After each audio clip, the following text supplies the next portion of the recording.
ये क्वेश्चन 2018 में paper second में आया था। ये बहुत ही आसान क्वेश्चन था, आपको सही तरीके से इसको पढ़ना था। चलिए इसको डिस्कस करते हैं। यदि आप लिस्ट वन के ऑप्शन सारे देखो तो मैं यहाँ से स्टार्ट ना करके लिस्ट सेकंड से स्टार्ट करूँगा। तो पहले इसके आंसर रिजल्ट जो भी आते हैं वो अपन लिख लेते हैं, फिर इसको टैली करवाएंगे।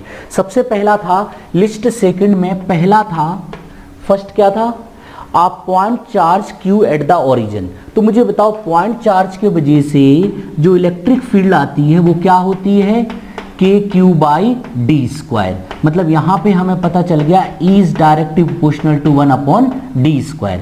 यदि मैं सेकंड क्वेश्चन की बात करूँ यहाँ पर सेकंड ऑप्शन की, तो सेकंड में आपको दिया था ए स्मॉल डाइपोल। यहाँ पे डाइपोल आया, पूरा आप पढ़ो तो डाइपोल के वजह से कहीं भी फील्ड देखो एक्सियल लाइन पर या फिर इक्वेटोरियल लाइन पर जो फील्ड आती है, डायरेक्शन का तो रोल है ही नहीं यहाँ पर, ये आती है 2kp/dq।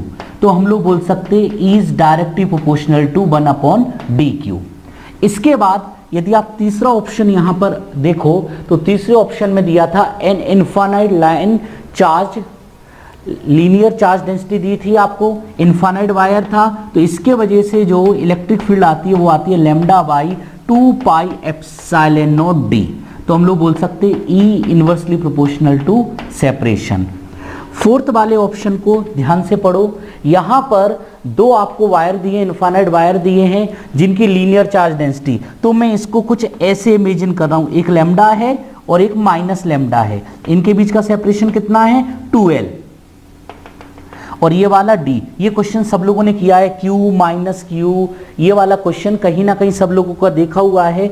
तो प्लस के वजह से क्या होता है रिपल्सन, माइनस के वजह से अट्रैक्शन। अपने आप में ये इन दोनों के मैग्नीट्यूड सेम होंगे। इक्वेटोरियल लाइन में आपने जो डेरिवेशन किया था, कूलम्ब्स लॉ में बहुत सारे क्वेश्चन किए थे, नहीं किए तो कूलम्ब्स लॉ वाला आप वीडियो हमारा देख सकते हो।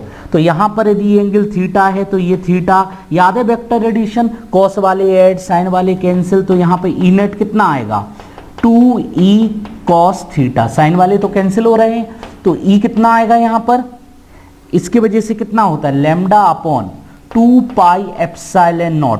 इनफाइनाइट वायर की वजह से ये होता है, ये सेपरेशन, ये l है तो इसको लिखेंगे √l² + d²। cos थीटा कितना होगा base upon hypotenuse l² + d², और इस पूरे को मिलाओ तो λ/πε0 l² + d² हो जाएगा। और यहाँ पर आपको कंडीशन दे रखी है इस क्वेश्चन में, जो d is very very greater than 2l, तो हम लोग किसको निगलेक्ट करेंगे, इसको। यदि मैं इसको निगलेक्ट करूं तो ये हो जाएगा λ/πε0 और ये हो जाएगा d²। तो यहाँ पे जो फील्ड आ रही है वो आ रही है 1/d², 1/d²।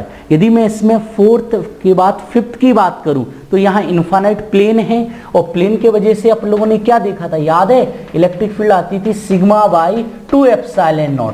कंडक्टर है, थिन है, तो ये आएगा, और थिक होता तो σ/ε0 आता। मतलब यहाँ पर देखा जाए तो इंडिपेंडेंट है, ये d⁻0 भी लिख सकते। अब मैच करते हैं, P वाले ऑप्शन में था, P में था E is independent of D।